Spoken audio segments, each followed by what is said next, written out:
اسوہ حسینی رضی اللہ تعالیٰ عنہ شہید کربلا حصہ نمبر 10 گھمسان کی جنگ میں نماز ظہر کا وقت۔ حضرت حسین رضی اللہ تعالیٰ عنہ کے اکثر رفقا شہید ہو چکے تھے اور دشمن کے دستے حضرت حسین رضی اللہ تعالیٰ عنہ کے قریب پہنچ چکے تھے۔ ابو شمامہ ساعدی نے عرض کیا کہ میری جان آپ پر قربان ہو، میں چاہتا ہوں کہ آپ کے سامنے قتل کیا جاؤں، لیکن دل چاہتا ہے کہ ظہر کا وقت ہو چکا ہے، یہ نماز ادا کر کے پروردگار کے سامنے جاؤں۔ حضرت امام حسین رضی اللہ تعالیٰ عنہ نے بآواز بلند فرمایا کہ جنگ ملتوی کرو یہاں تک کہ ہم نماز پڑھ لیں۔ ایسی گمسان جنگ میں کون سنتا؟ طرفین سے قتل و قتال جاری تھا اور ابو شمامہ رضی اللہ تعالیٰ عنہ اسی حالت میں شہید ہو گئے۔ اس کے بعد حضرت حسین رضی اللہ تعالیٰ عنہ نے اپنے چند اصحاب کے ساتھ نماز ظہر صلاۃ الخوف کے مطابق ادا فرمائی۔ نماز کے بعد پھر قتال شروع ہوا۔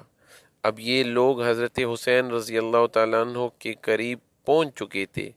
حنفی حضرت حسین رضی اللہ تعالیٰ عنہ کے سامنے آ کر کھڑے ہو گئے۔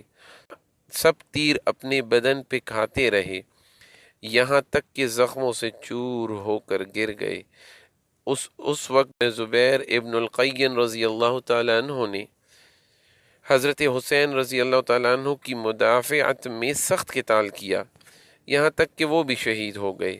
اس وقت حضرت حسین رضی اللہ تعالیٰ عنہ کے پاس بجز چند رفیقوں کے کوئی نہ رہا تھا، اور یہ رفقا بھی دیکھ رہے تھے کہ ہم نہ حضرت حسین رضی اللہ عنہ کو بچا سکتے ہیں نہ خود بچ سکتے ہیں۔ تو اب ان میں سے ہر شخص کی یہ خواہش تھی کہ میں حضرت حسین رضی اللہ تعالیٰ عنہ کے سامنے پہلے شہید ہو جاؤں، اسی لیے ہر شخص نہایت شدت و شجاعت سے مقابلہ کر رہا تھا۔ اس میں حضرت حسین رضی اللہ تعالیٰ عنہ کے بڑے صاحبزادے حضرت علی اکبر رضی اللہ تعالیٰ عنہ یہ شعر پڑھتے ہوئے آگے بڑھے، یعنی میں حسین بن علی رضی اللہ عنہما کا بیٹا ہوں، قسم ہے رب البیت کی کہ ہم رسول اللہ صلی اللہ علیہ وآلہ وسلم سے قریب تر ہیں۔ کمبخت مرہ ابن منقذ نے ان کو نیزہ مار کر گرا دیا، پھر کچھ اور شقی آگے بڑھے اور لاش کے ٹکڑے کر دیے۔ حضرت حسین رضی اللہ تعالیٰ عنہ سامنے آئے اور کہا، خدا تعالیٰ اس قوم کو برباد کرے جس نے تجھ کو قتل کیا ہے، آمین۔ یہ لوگ اللہ تعالیٰ کے معاملے میں کیسے بے وقوف ہیں، تیرے بعد اب زندگی پر خاک ہے۔ ان کی لاش اٹھا کر خیمے کے پاس لائی گئی۔ عمر بن سعد نے قاسم بن حسن رضی اللہ تعالیٰ عنہ کے سر پر تلوار ماری، وہ گرے اور ان کے منہ سے نکلا یا عمہ، تو حضرت حسین رضی اللہ تعالیٰ عنہ نے دوڑ کر ان کو سنبھالا اور عمر پر تلوار سے حملہ کیا، کوہنی سے اس کا ہاتھ کٹ گیا۔ حضرت حسین رضی اللہ تعالیٰ عنہ نے اپنے بھتیجے قاسم بن حسن رضی اللہ تعالیٰ عنہ کی لاش کو اپنے کاندھے پر اٹھا کر لائے اور اپنے بیٹے اور دوسرے اہل بیت کے برابر لٹا دیا۔ اب حضرت حسین رضی اللہ تعالیٰ عنہ تقریباً تنہا بے یار و مددگار رہ گئے، لیکن ان کی طرف بڑھنے کی کسی کو ہمت نہیں ہوئی۔ اس طرح بہت دیر تک یہی کیفیت رہی کہ جو شخص آپ کی طرف بڑھتا اسی طرف لوٹ جاتا، اور حضرت حسین رضی اللہ تعالیٰ عنہ کے قتل اور اس کے گناہ کو اپنے سر لینا نہ چاہتا تھا، یہاں تک کہ قبیلہ کندہ کا ایک شقی القلب مالک بن نصیر آگے بڑھا اور حضرت حسین رضی اللہ تعالیٰ عنہ کے سر پر تلوار سے حملہ کیا۔ آپ شدید زخمی ہو گئے۔ اپنے چھوٹے صاحبزادے عبداللہ رضی اللہ تعالیٰ عنہ کو بلایا اور اپنی گود میں بٹھا لیا۔ بنی اسد کے ایک بد نصیب نے ان کو بھی تیر مار کر ہلاک کر دیا۔ حضرت حسین رضی اللہ تعالیٰ عنہ نے اس معصوم بچے کا خون لے کر زمین پر بکھیر دیا اور دعا کی، یا اللہ تو ہی ان ظالموں سے ہمارا انتقام لے۔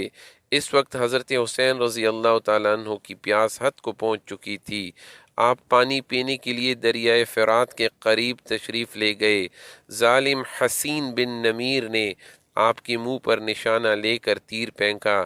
جو آپ کو لگا اور دہن مبارک سے خون جاری ہو گیا۔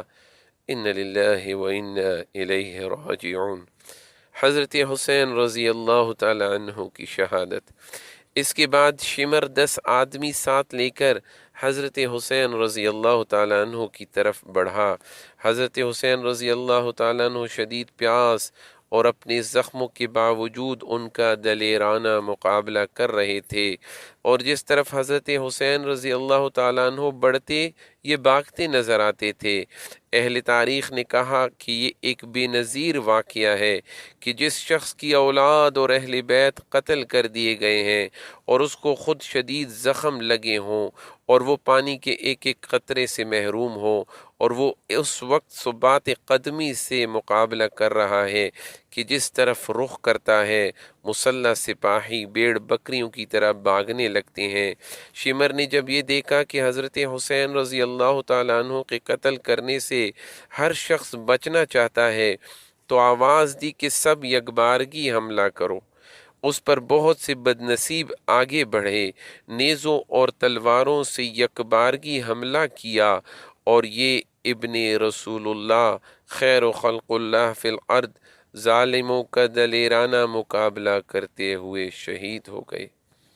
ان للہ و انا الیہ راجعون۔ شمر نے خولہ بن یزید سے کہا کہ ان کا سر کاٹ لو۔ وہ آگے بڑھا مگر ہاتھ کانپ گئے۔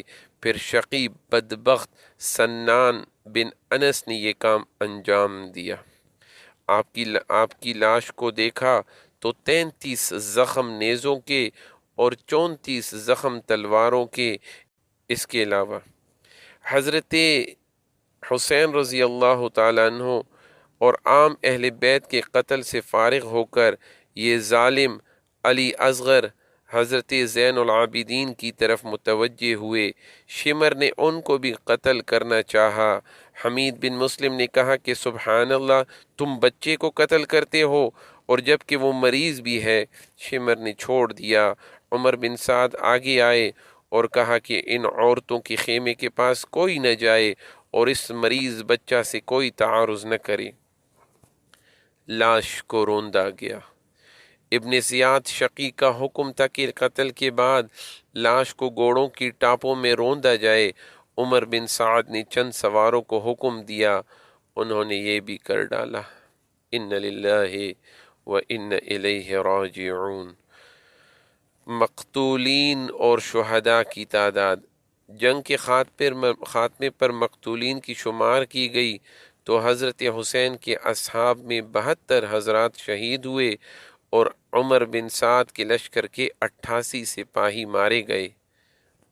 حضرت حسین رضی اللہ تعالیٰ عنہ اور ان کے رفقا کو اہل غازریہ نے ایک روز بعد دفن کیا۔